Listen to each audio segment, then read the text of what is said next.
Googlebot just got a huge update. It's called extension, and it's gonna make Googlebot so much more powerful than ChatGPT. In this video, we'll talk about how do you access Googlebot extension, how do you use them. Before we jump into it, you know what to do. Like and share so more people can see this video.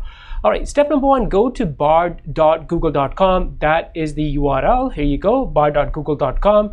And you will probably see a pop-up about the update. Click on that. It's really simple. It's just gonna update your interface, and then you'll see this icon. So this is the extension. If you use ChatGPT, you're probably used to plugins. So extensions are kind of similar. So the update will add this icon on your interface. If you click here, Bard extensions help you bring it all together.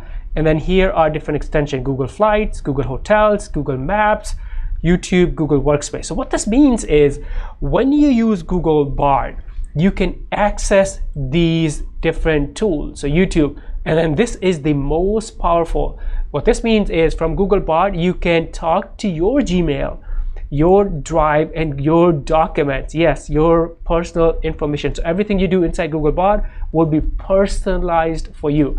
So make sure you turn all of these on right here. So this is on and off button toggle. And now let me do this for you. I'm gonna delete this one, and I'll show you how to use these extensions. So let's do a new chat, and I'm gonna use this prompt right here. Find me flights from Austin, Texas to Kansas City, and then the dates. And what you will notice is it's gonna call that extension, Google Flights extension, and then it will find, oh, here you go. That was so fast. Here you go. Here are all the flights details. Oh my God, this is so cool. For 5-day trip, all the details are here. So in this example, it used the Google Flights extension. So let's say flights, and I want to add and hotels.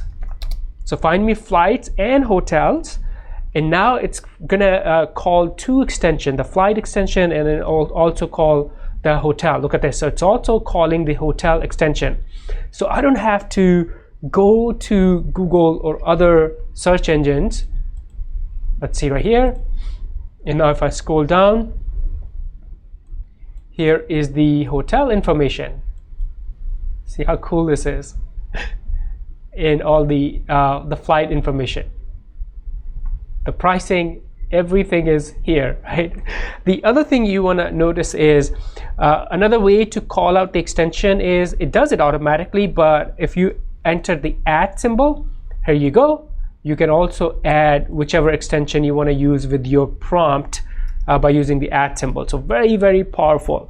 Now let me show you this another crazy example that I used earlier.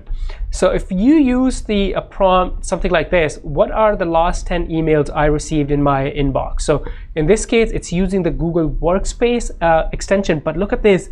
It was able to read my emails and give me personalized information. So you can have Google Bard with the help of Google Workspace extension, Gmail extension, summarize emails for you, get the data from your email. You don't have to leave this interface. It brings everything to you. Here is everything. Then I said, give me the latest tools mentioned in my email newsletters, and then it was able to find these tools. So actually, let me do this again because I want to see what it does. It gives me different tools. So find the latest AI tools mentioned in my email newsletters, and like I said, if I want to call out that extension, I can click here and use Gmail, which is part of the Google Workspace. It's gonna call the Google Workspace extension, and now it will read accessing my emails, and then it's gonna read the tools. Ooh, look at this. So these are the tools that different email newsletters that I've signed up mentioned today. How cool is this? So Google Bard extensions, kind of like ChatGPT plugin, but I think these extensions make Google Bard so much more powerful. If you are still using ChatGPT, this might be time to switch. Any questions, let me know before you go. Like and share this video so more people can see this, and now I'll see you in this next video. Bye for now.